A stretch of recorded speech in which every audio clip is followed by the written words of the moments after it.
judgment and policy 1.8.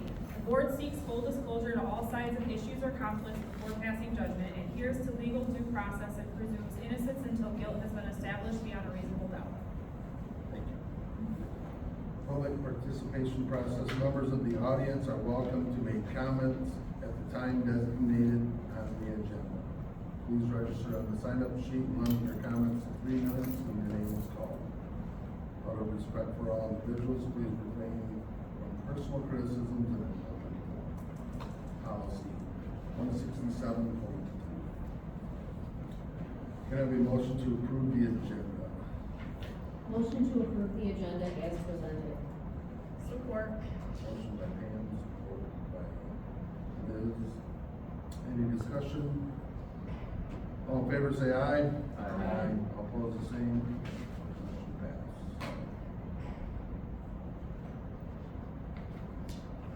Can I have a motion to approve the consent agenda? Motion to approve the consent agenda as presented.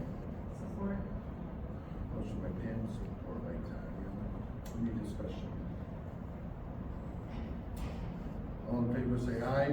Aye. All opposed the same. Motion passed. Educational highlights.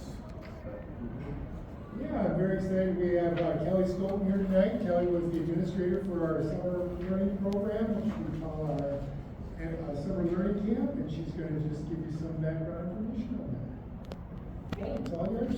Great. Well, hi everyone, and hello board members, and thank you Dr. Cooper for inviting me to talk about Annandale Summer Learning Camp. My name is Kelly Stoughton, and I am the elementary behavior coach, and this summer I was the coordinator for Summer Learning Camp. I had been a teacher for Summer Learning Camp in the past, but this was the first year that I was the coordinator, so it was kind of a fun learning experience for me. Summer Learning Camp really has the goal of practicing reading and writing, or reading and math skills for our most at-risk learners. So that is what Summer Learning Camp is. Some schools call it summer school, but we call it Summer Learning Camp. Some quick statistics about Summer Learning Camp. We had 120 students participate in Summer Learning Camp. The students were young 5s all the way through 8th grade. And that is about half the number of students that we invited. The students were invited to be a part of Summer Learning Camp if they were receiving reading support services. So if these students needed additional support during the school day, then they were invited to be a part of our program.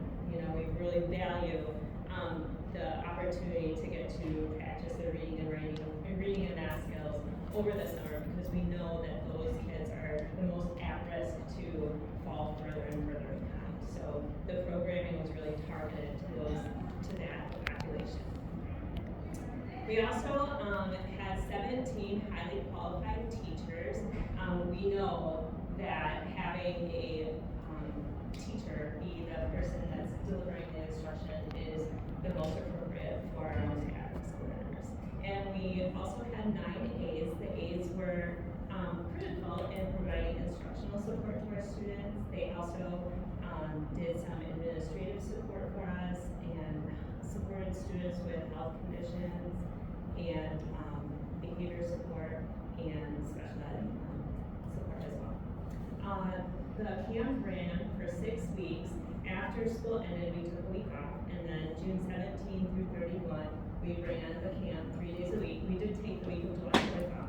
Everybody likes to be on vacation and have that week as like a little break in the middle, so that was kind of nice. We ran it 3 days a week, Tuesday, Wednesday, Thursday, for just a half hour, or a half a day each day, so like about 3.5 hours. And again, the most important part of this camp is that the students got 45 minutes of uninterrupted instruction in both reading and math every day. I'm showing you our daily schedule, but I just want to point out a couple of things about this schedule that was really, really important. First, the rotation 1, 2, and 3, that's where you would find the 45 minutes of uninterrupted instruction for for our learners in both, and so they would get 45 minutes of instruction in math, 45 in reading, and then the other rotation. The instruction was really, really important. It was research-based and, like I said, delivered with a certified teacher. The third rotation was one of their specials classes, so gym, art, or music. And coming into this, I didn't quite understand why we were having specials. Like, why can't they just play at home for the rest of the day? At summertime, why wouldn't they want to just do that at home? Specials actually was very crucial to planning our summer learning camp because, number one, every age group, all the way from middle school to young fives, said that the specials rotation was their favorite part of the day. And so, it's really motivational, right? Like, they really got something that they really, really enjoyed every day. Also, having the larger group of gym, art, or music allowed the rest of the groups to be really small, and that's how we got the really small targeted groups of students. So because the music class was larger, the other two math and reading classes could be much smaller. So I didn't quite understand that when I started as an administrator, but that was really great. Like, the kids got what they wanted, the motivation and art, music, and gym, but we got the ability to make those groups really small. And then the other thing I wanted to point out in our daily schedule is the campfire group. The first campfire group, we have a district-wide goal around creating a sense of belonging for our students. And so every day, the kids started with their one core teacher that was their campfire teacher. And they spent time building relationships and really talking about life and talking about how they feel as a learner, and really spent some time digging into feeling good about themselves and building their self-esteem in regards to reading and math. So that was kind of a cool thing of our group. And then the ending large campfire group or activity was another time where we could either play a game all together, and because there was only 120 students, we could actually play the games with everyone. And so that was really fun, having the 8th graders and the 3rd graders and the kindergartners all playing the games together. And we also did some fun activities. So I'll show you a couple pictures. So on the left, that's Mrs. Randy Reister and Mrs. Rochelle Walters in their small group. And that's what most of the other classrooms looked like. It was a really small group of students practicing really weighted skills. And then on the right-hand side, that is a picture of one of our glow dance parties that we had in the gym. The kids really liked it. We actually had 2 glow dance parties because they liked it so much. And it was just kind of like a celebration to do at the end of the day together. And then the last cool thing I wanted to share with you about summer learning camp is just something that kind of came together throughout the summer. The person on the screen that the kids are watching is Liam Reynolds. He was an Allendale High School graduate, and when he was in Allendale in high school, he did a lot of volunteering at summer learning camp. And so this summer, he sent them a little video message about, hey, this is where I am. He's actually a sophomore at Notre Dame, but this summer, because he is in the Army ROTC, he was stationed in Texas, and he was serving there. And so he sent a little video message to the kids and talked about what he was doing in Texas. And then they wrote to him and they asked him questions about what he's doing and how's college and things like that. And then it worked out really nicely because he came home and the last week of summer camp and kids got to meet him in person. So that was really a fun experience and a cool connection because the kids could really see themselves as like, hey, maybe that could be me someday. And so that's a really cool thing that we have this summer as well.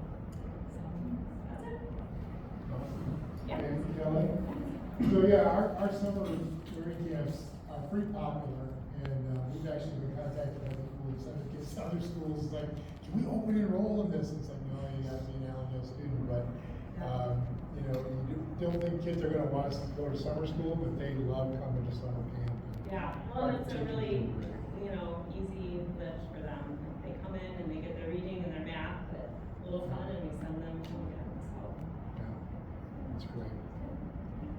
questions for Kyle? What were the, I know you K through 8, I mean, younger kids more, you know, older kids? Yeah, most of our kids were 5th grade and younger, and then we just had a handful of 6th graders. Awesome. Yeah. Great. All right, thanks, Kelly. Thank you. Appreciate it. Great job. Public comment.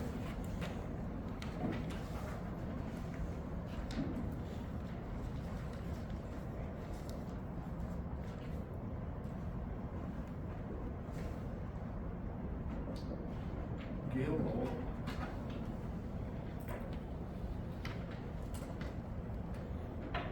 Hi, I'm here to talk about the Allendale Reading Bus.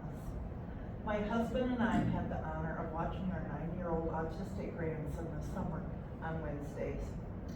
And looking for activities that our grandson would enjoy and keep him from having too much screen time, I found that the reading bus stopped at the subdivision across the street from us on Wednesdays.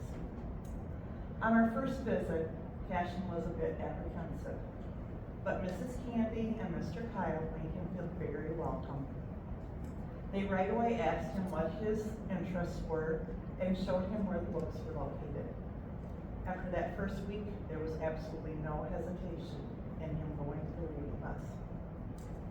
Now, we have gone to the Allendale Township Library before, but it was overwhelming for him. And there wasn't the personal attention and care that Candy and Kyle give to each person. On the last Wednesday that the bus was running, Cashin decided to make a book and give it to Candy and Kyle.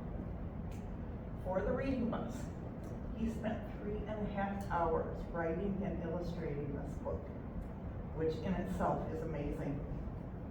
When we went to the reading bus, Cashin presented the book to Candy, and she sat down and read the book out loud and asked Cashin questions.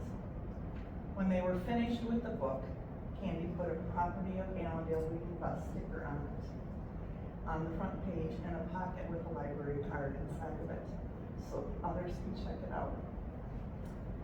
Cashin was so excited and proud of the acknowledgement that he received from both Candy and Kyle.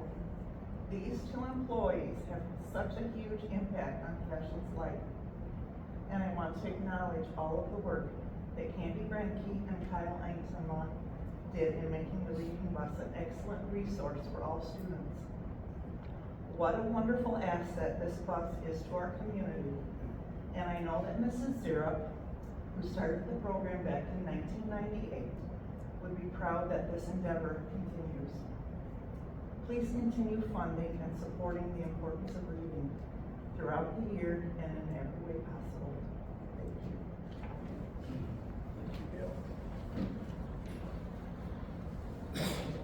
That is all for the list. Is there anybody else who'd like to make a public comment at this time? Now, we will go to the committee reports. Theo? And then, we can go about the insurance. Yeah, so we're getting started with that. We're hoping to put a meeting on the schedule of the stakeholders on a regular cadence. I don't know if that's going to be weekly or maybe bi-weekly. And Scott has started to collect some information for that first meeting. So, Right. Superintendent's report, Dr. Cooper. One, a lot of important dates there for some activities going on. But wanted to give you an enrollment update. This is something I probably don't need to do, but I like to track it every day. It literally changes every day. We still get some drops, we still get some ads. What you're going to see on the graph coming around is our enrollment at the end of last year. So the end of 24-25 as our enrollment numbers on the left. And then on the right are the enrollment numbers as of today. The count day isn't for several weeks yet, but probably it'll be somewhere in this ballpark. We might have a couple more ads, a couple more drops, but I think this is probably about where it's going to land. If you go down to the bottom, you can see the totals, and we are actually up 41 students over the end of the spring. So that's pretty exciting. Last year we went down about 40 students, so I don't know if they all left and just came back, or if it's, I'm guessing it's probably all new kids, but it's exciting to be up 40 students. You can see there's a big jump in young fives in kindergarten. So last spring in young fives and kindergarten combined, we had 278. And then this year in young fives and kindergarten, we have 298. So that's a 10 student, or excuse me, 20 student jump between those two groups. The other thing you can see is, you know, the challenge we have in scheduling. One year you've got 185 students in kindergarten, and the next year you've got 30 kids more. And so trying to figure out what's the right number of sections to have to be, you know, to get a little challenging. If you look at third grade, last year they had 182. This year they have 212. We added a ninth section to that grade. But even like in middle school and high school, so last year in 7th grade, they had 204 7th graders, but this year they only have 170, so a drop of 30 kids. So all those things impact the way we schedule. Mrs. Murphy had 200 sophomores last year. This year she has 169 sophomores. So as our administrators look to make those master schedules, they're always trying to anticipate some of these fluctuations in the class sizes and adjust their offerings accordingly. But overall, very, very positive, pretty excited. Love to see that big kindergarten classroom. I always keep hoping that that is a trend, not a bubble. If you look at that third grade, that 212 in third grade, 3 years ago, they were the big class in kindergarten, and I thought it was the start of something big continuously, but it turned out just to be that 1 year that was so large. So we'll see if we continue to get those large class numbers year over year, but excited to have you know, such an increase this year. Wish I knew how much each kid was going to be worth for funding from the state, but they still haven't got a budget for us, so I don't know what that'll mean for our budget, but it should be positive. Any questions about the enrollment? Again, this isn't official until we get to the count day in October, but it's looking pretty good. And you know, looking at the Allendale Virtual Academy at the bottom, we're up to 58 students in there, which I think is very exciting.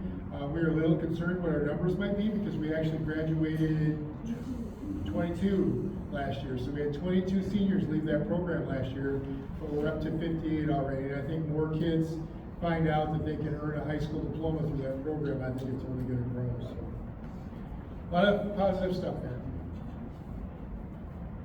And then the other thing, I kind of said something to you in one of my weekly updates, and I just think it's time we kind of circle back to it again.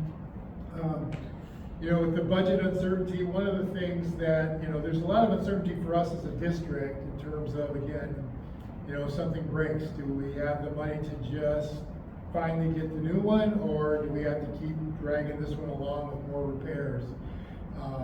Things like that are really challenging when you don't know what your actual budget's going to be. We're also a little nervous because if they don't get the budget settled by October 1st, we may not get our first state aid payment. Thankfully, the board's done a great job over the last 8 years of building our fund balance, so I don't think we would need to take a loan, but there's an awful lot of districts around the state that would have to take out a short-term loan just to make payroll if that budget doesn't get settled. But part of the uncertainty impacts our parents as well. The last several years, you know, they've been offering free breakfast and lunch for all students.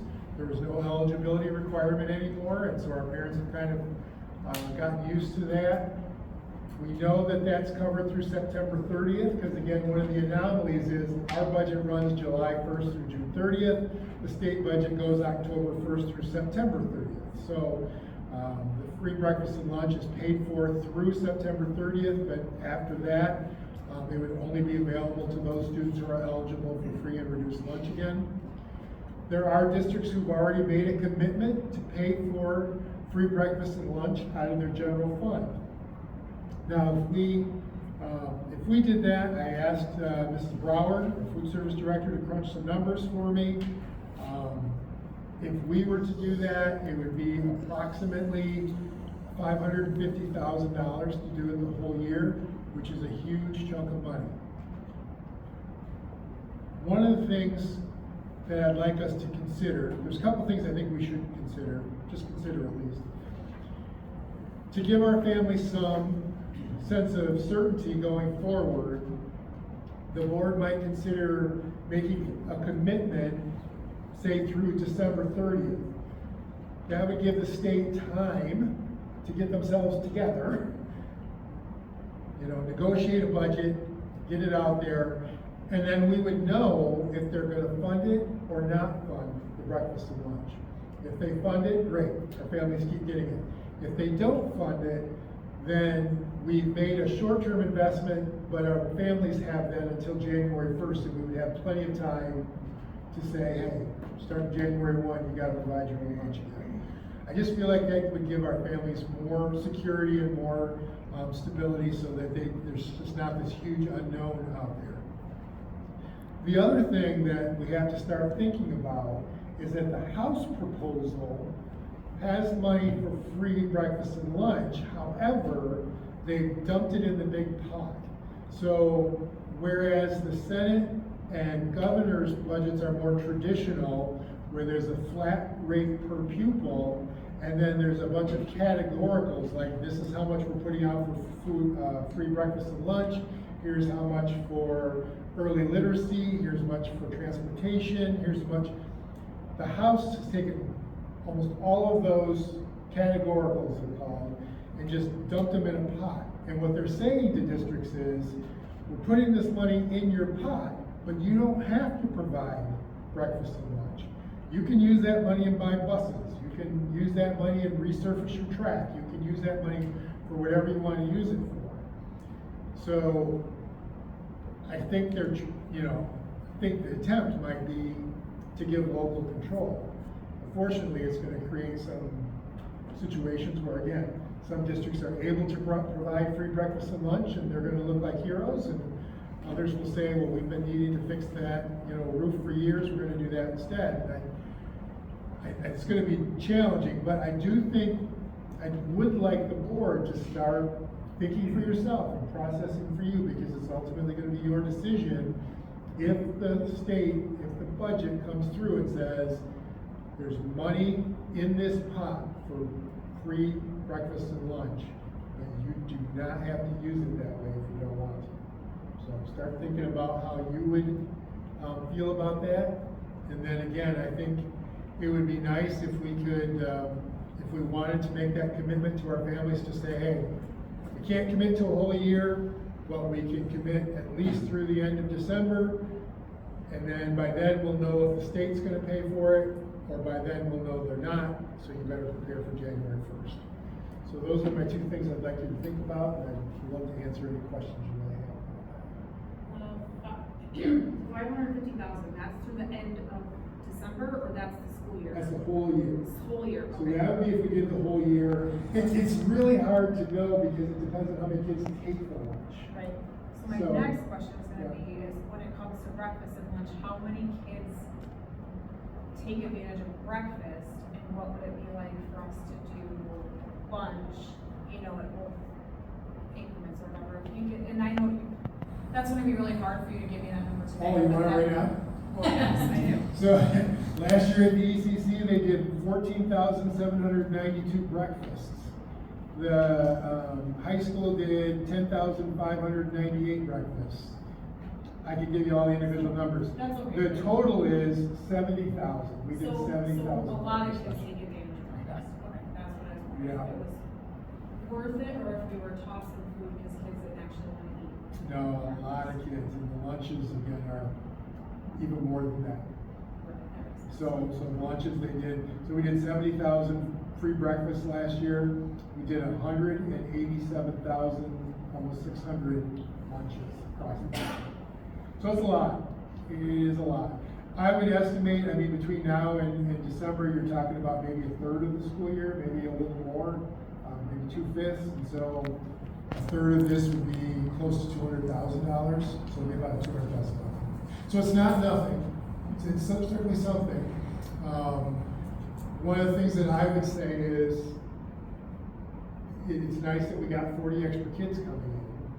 So, what the Senate and governor's budgets propose are a $10,000 per pupil. So those extra 40 students are an extra 400,000 that we had budgeted for. So that's nice to have that. Again, we have a lot of things that could use some money, so this is not the only thing that we could spend our money on, but it is nice that we're not looking at a decrease in enrollment. I have a follow-up question. Sure. What is the high school's breakfast? I'm not trying to cut off people, but I know my children never ate at school. Approximately, like, what's the high school breakup? Lunch and, does it show, what's high school lunch and breakfast count? So the high school, and to be honest with you, what I gave you, those are just the numbers of kids who paid. So if you, I included free and reduced, I didn't because we wouldn't have to pay for those. So did you want just the ones we'd have to pay for? Or Yeah, the total? yeah. So as an example, the number of kids who would have to pay, Yeah. if the state changed it, there was 10,600 breakfasts last year. The total number of breakfasts, including free and reduced, was 16,000 breakfasts. So anybody who thinks our lunch ladies don't work hard. Yeah. And that was just high school? That's just high school. Okay. Yeah. So in reality, if we're gonna take this up, we really need to see this at our next voting meeting, given the time crunch at the end of September. Or we could even, you can vote in a work session because it's an open meeting. So if we wanted to bring it up before the end of September, we could do that then. I was really hopeful that the state was gonna give us a best right now. It's really just. Wasn't it due July 1st, yeah. I mean, we're over 2 months late. I really probably should have pushed harder to have this decision tonight, but I guess You're hopeful. I was too hopeful, Right. yeah, I was giving too much credit, I guess, too much credit, but, That doesn't really matter. but we could.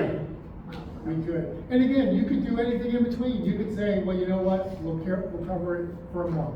So parents, we're letting you know, we thought the state would come through, they haven't made a decision yet. So we will cover it for October, but be prepared that unless the state earmarks money for that, come November 1st, you have to pay. I just think January 1st is a nice time. And it gives Gives parents plenty an of time. opportunity. Yeah, it gives them. I mean, some of them have gotten so out of habit of packing a lunch, it's like, what are we putting this again? How do I buy Uncrustables? Where do I get Lunchables? I mean, it's, so yeah, just having that.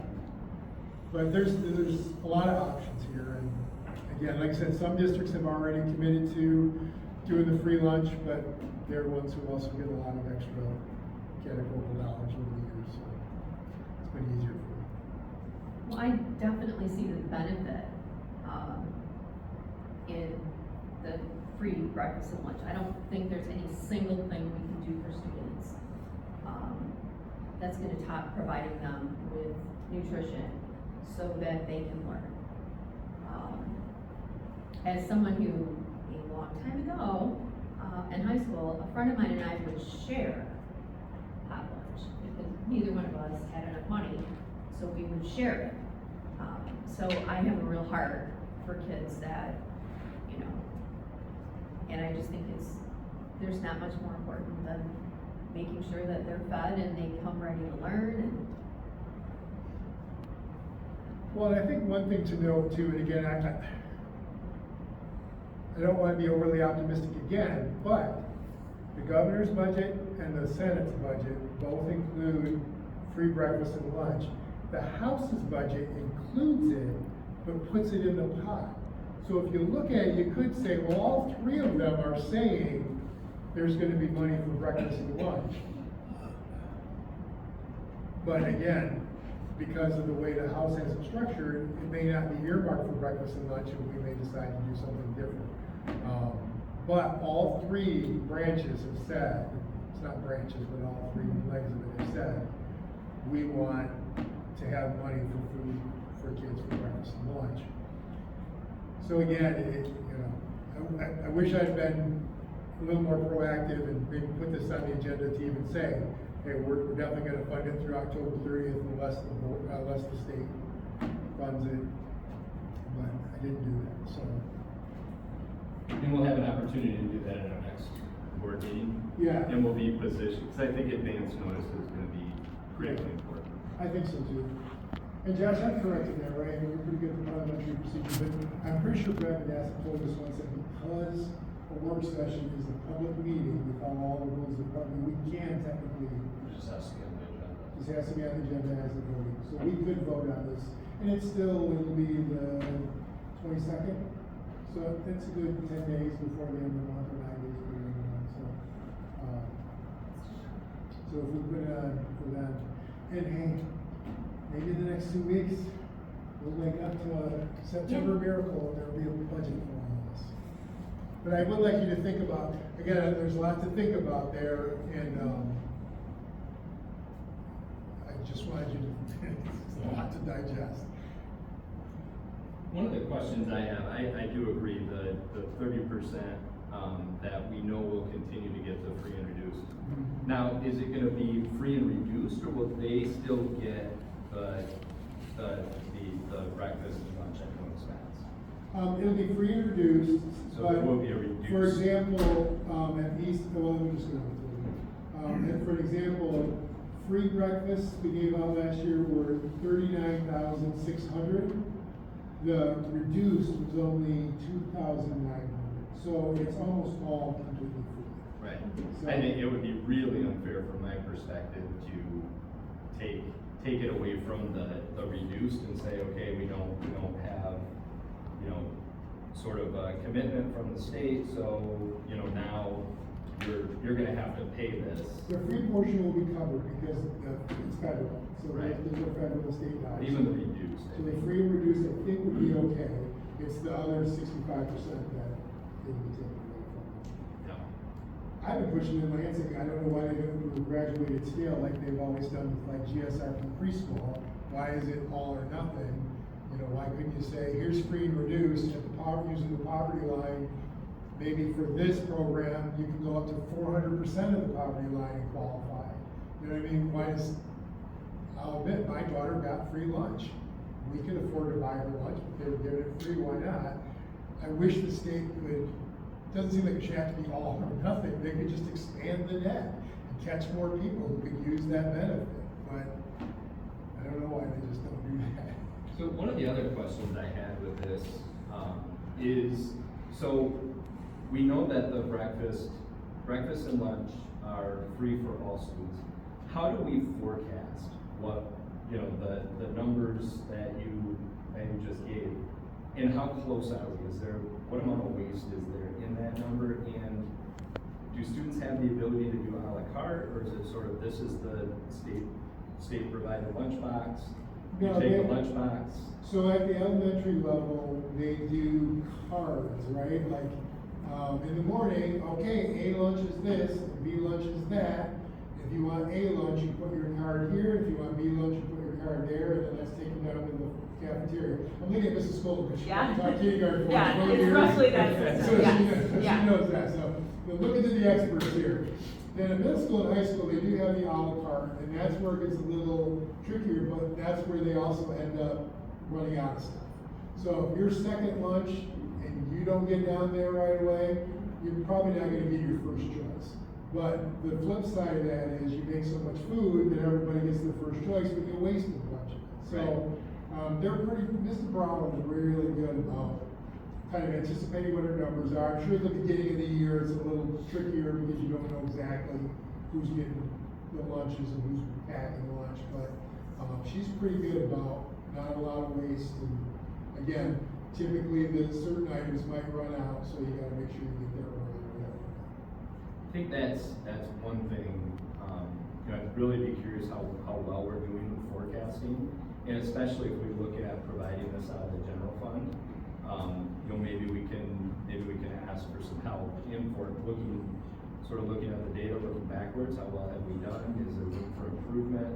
so that we can provide what the need is, but do it in the most efficient way that we're able to. So, but yeah, I definitely support putting the,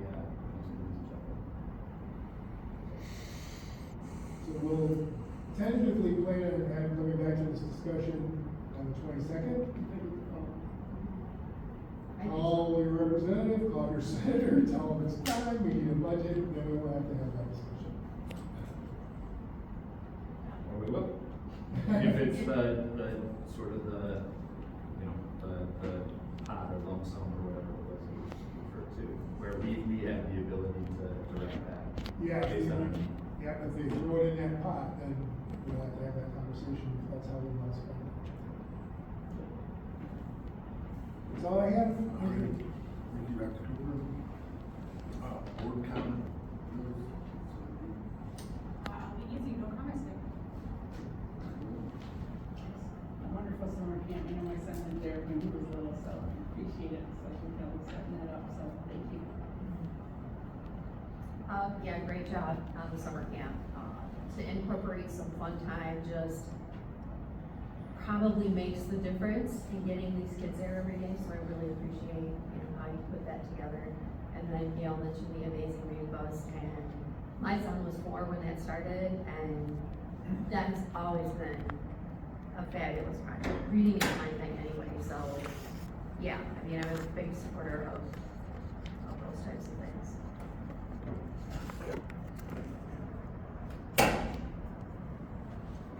Yeah, I just wanted to make one comment. Just a couple people reached out about busing and busing not taking place this week for a loop, and just, you know, some comments about it being Annandale and specific. It's not Annandale specific. You can check with any district or read any advertisement for any district right now. They are all looking for bus drivers, so it is a continued, I'd say, grade read in our county issue.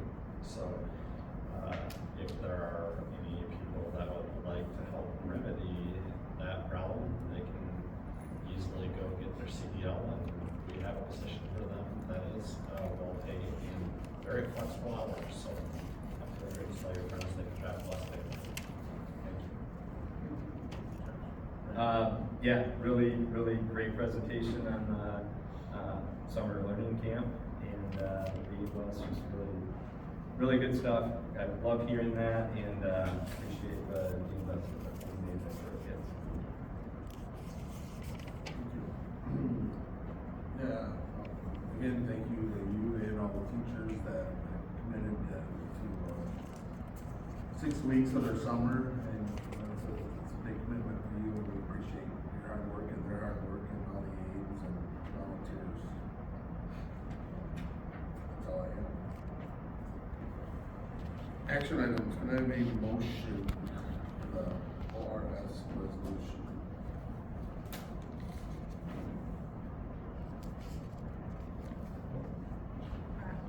Well, yes, I'll do it. I make a motion, to approve the ORS resolution as presented. Motion by Liz,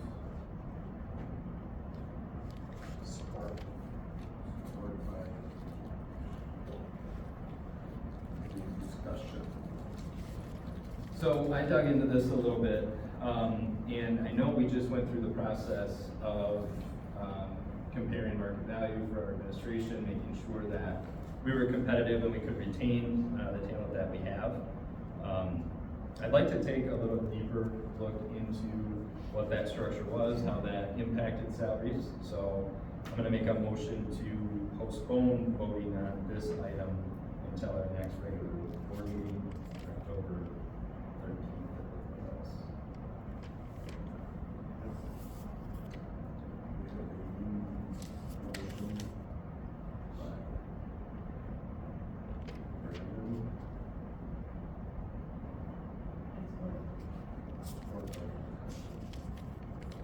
Discussion on this motion.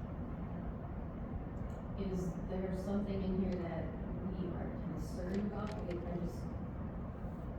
From my perspective, not at all. I just know that this is something that we looked at. We wanted to make sure we were equitable in the market and within the district, which I think is great, and I fully support.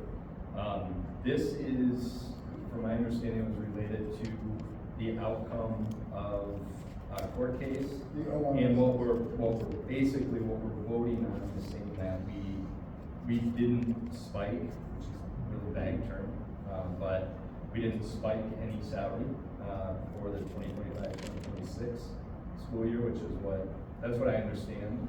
And so, for me, I'd like to get some more information, and because I haven't actually seen the restructure of our, the actual dollar amounts associated with the restructure of the administration salaries, I'd like to just take a look at that, and then I'd be more comfortable voting. And I'd like to be able to support it, so. Is there a percentage that they were calling out as a spike? Yeah, well, it's 8% now, so any raise over 8%. 8% total. Yeah, in 1 year, so if you got 8%, more than an 8% increase in 1 year, that's what they were, that draws their attention, and it still draws their attention, so.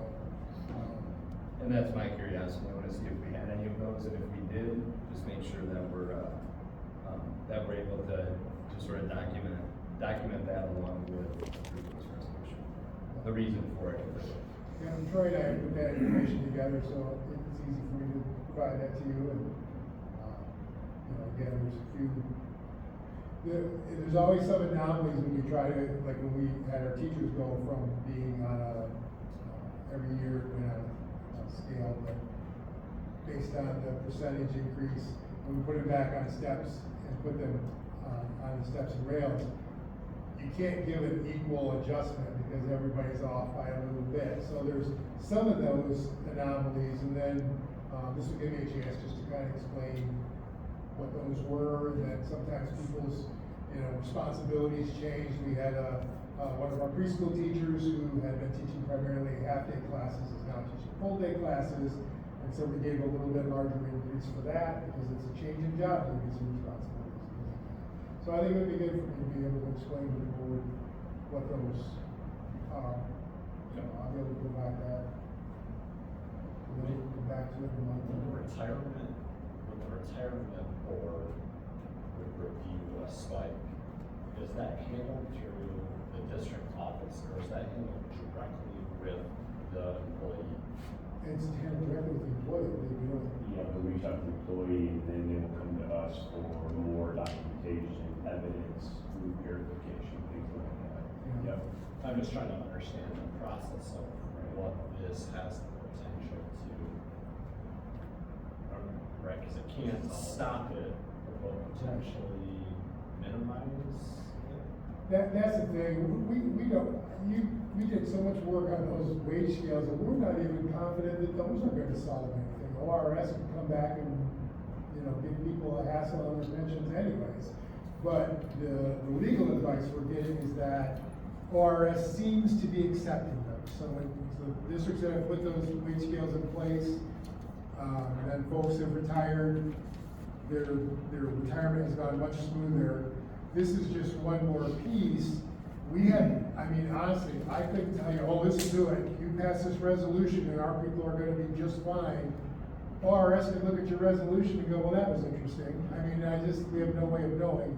But again, the attorneys who've been working on this are telling us, we think this will just be one more piece where your employees could say, here's where the board said that this wasn't done to spike or whatever.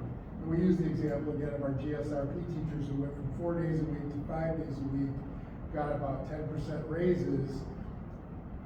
If one of them were to retire next year, ORS might look at it and go, wow, they spiked your salary. Well, no, we didn't. First of all, here's why they got their raise. And second of all, this board is saying, we didn't give anybody a raise just for their retirement. We didn't do that, so. That's a good example. If we could, since we're outside of that 8%, we know we might raise an eyebrow. Let's document that, and let's, file that or store that along with this resolution. Yeah, I'm happy to provide that. And again, there's just not an urgency to this because nobody's retiring between now and October anyway. So no real urgency. I'm very happy to take the time to provide you more details, and then we can have the discussion again in October. No, I was just gonna say thanks, I appreciate that. If So looking at these anomalies, is it a practice to, hey, when there's an outlier in there, to put something in their file, like, hey, this is, so that in 5 years, they come back and they say, oh, well, why did they get this? Because it never was before.